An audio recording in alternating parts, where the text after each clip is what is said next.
Vamos a meternos en una comunicación. Me dicen que tenemos en línea a la politóloga y directora de la consultora Gustavo Córdoba y Asociados. Me refiero a Ana Paola Subán. ¿Cómo le va, Subán? Andrés Batistela la saluda y gracias por atendernos.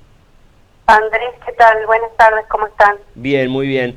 Sabemos que Gustavo Córdoba y Asociados tiene números fresquitos de lo que podría pasar el 27 de octubre en las elecciones presidenciales. Bueno, la distancia parece ser cada vez más amplia, ¿no?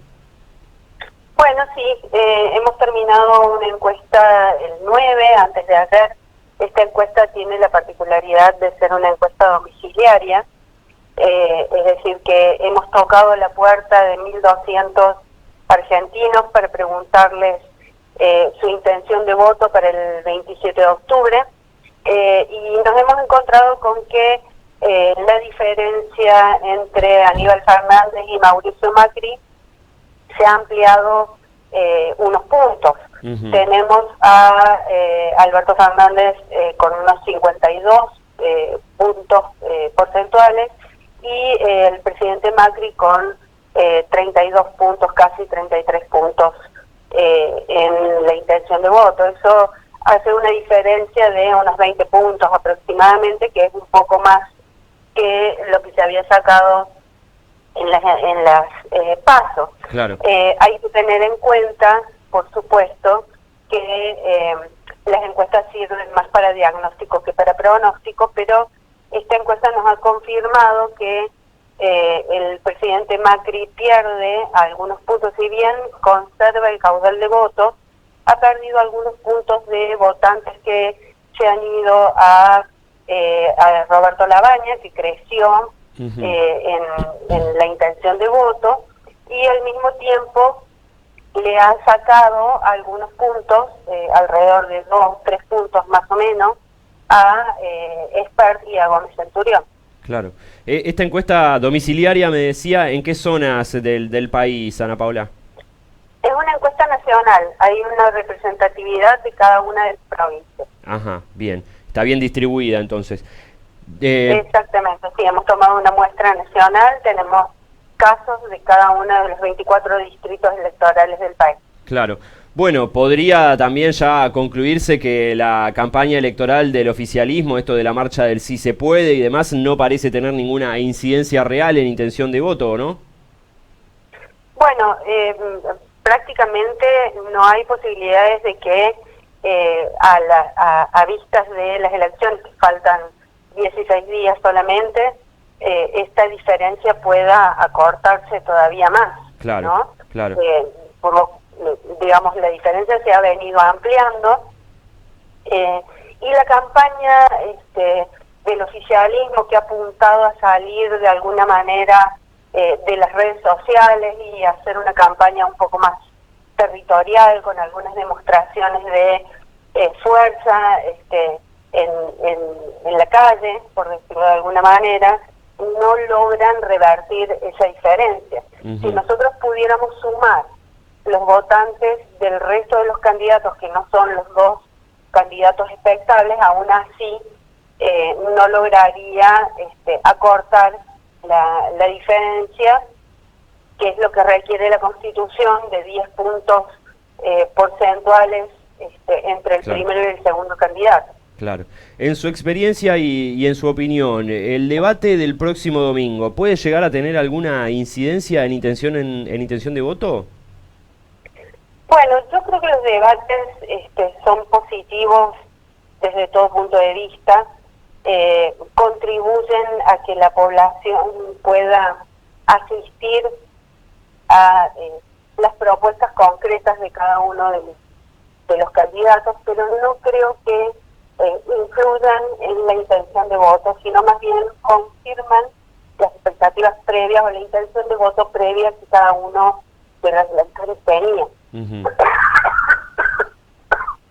Perdón, estoy un poco no hay problema. engripada y me falla un poco la voz. No hay problema, no hay problema. Te decía que sí. Los debates solo confirman las expectativas o las intenciones de voto anteriores. Son positivos porque contribuyen a sobre todo a un debate posterior en términos de opinión pública, ¿no? Vamos a pasar una semana posterior al debate charlando o debatiendo en torno a distintas cuestiones que se dieron durante el debate, pero en rigor de verdad el debate presidencial no contribuye mucho a el debate en sí, es decir, claro. Durante el debate presidencial se presentan los candidatos con sus propuestas, hablan sobre distintas temáticas, pero la verdad es que no hay un intercambio fluido entre los candidatos, por lo tanto, yo no lo llamaría debate en el estricto sentido de la palabra. Claro, más una exposición, ¿no? Exactamente, es más una exposición. Tienen muy poco tiempo para responderle un candidato al otro, son apenas unos segundos, claro. Y entonces no hay un intercambio real, sino que es una presentación de las propuestas de cada uno. A mí me gustaría asistir a un debate real, en el que se pueda intercambiar opiniones, y eso podemos verlo en un debate presidencial, pero también necesitamos verlo en los programas periodísticos políticos, claro. Necesitamos verlos en una nota en un medio. Digo, la política argentina ha sido tan vaciada de contenido que cuando encontramos la perlita de dos candidatos opositores entre sí en un espacio público debatiendo, lo único que encontramos muchas veces son intercambios de agresiones más que de propuestas políticas. Claro. Digamos, contribuyen mucho, por supuesto, al crecimiento o a la educación cívica de la población, pero sería bueno que pudiéramos ordenarlos de otra manera y que pudiéramos realmente asistir a este intercambio de propuestas, ¿no? Claro. La distancia que cada vez se amplía más a favor de Alberto Fernández y un Macri o que se estanca o que pierde puntos, ¿podríamos enmarcarlo en esta famosa teoría del bandwagon, digo, de que la gente se suma al que va ganando, se suma al caballo ganador?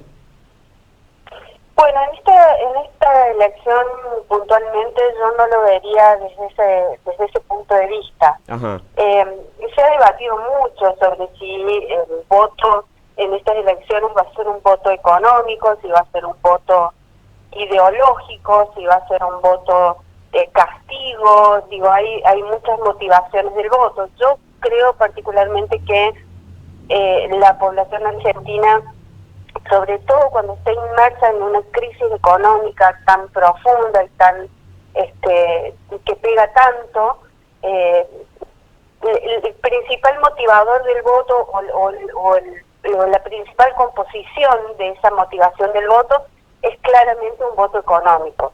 Claro. Y además asistimos en este momento a un voto también con un profundo contenido ideológico o un profundo contenido clasista, si se quiere. El presidente Macri ha endurecido su postura, claro, ideológica en este último tramo de la campaña, sobre todo. Ha virado más hacia la derecha, posturas de derecha. Digo, no solamente hay que leer o escuchar los discursos del presidente, sino también decodificar los discursos de sus interlocutores. Claro. Por ejemplo, Patricio Bullrich, que es un interlocutor muy válido y muy habilitado por el presidente, ha tomado una postura claramente muy firme en torno a los controles del DNI, por ejemplo, en los trenes. Claro. Pichetto se ha manifestado en torno al narcotráfico con expresiones muy violentas, como hay que dinamitar las villas de emergencia. Hay una serie de indicadores que nos están mostrando que en este tramo de la campaña el presidente está buscando consolidar ese núcleo duro, yéndose más a la derecha, de votantes, claro, que siempre en la Argentina tienen una representatividad de aproximadamente el 30%. Claro. Lo que ha sucedido es que tiene un componente del 20% muy conservador en lo político, muy liberal en lo económico, y un 10% que es más progresista, pero que sigue siendo antiperonista. Ese Claro. 10% es el que hemos visto a través de las encuestas que venimos haciendo durante toda la campaña, el que ha ido cambiando y que en esta oportunidad está optando por una postura más de centro, como la de Labaña, que es quien ha ido creciendo desde las PASO hasta acá en la intención de voto en unos 2 o 3 puntos incluso. Claro. Ana Paola, le agradecemos por este panorama y por estos datos que ustedes manejan, y seguramente la volvamos a molestar pronto. Gracias por su tiempo. Cómo no, con todo gusto. Muchas gracias por la invitación y por la charla. Gracias a usted. Chau, chau. Ana Buen fin de Paola semana. Subán es politóloga y es la directora de la consultora Gustavo Córdoba y Asociados. Gustavo Córdoba y Asociados tiene números que marcan que Alberto Fernández estaría marcando 52,13%, mientras un Mauricio Macri que se estanca en los 32 puntos de intención de voto.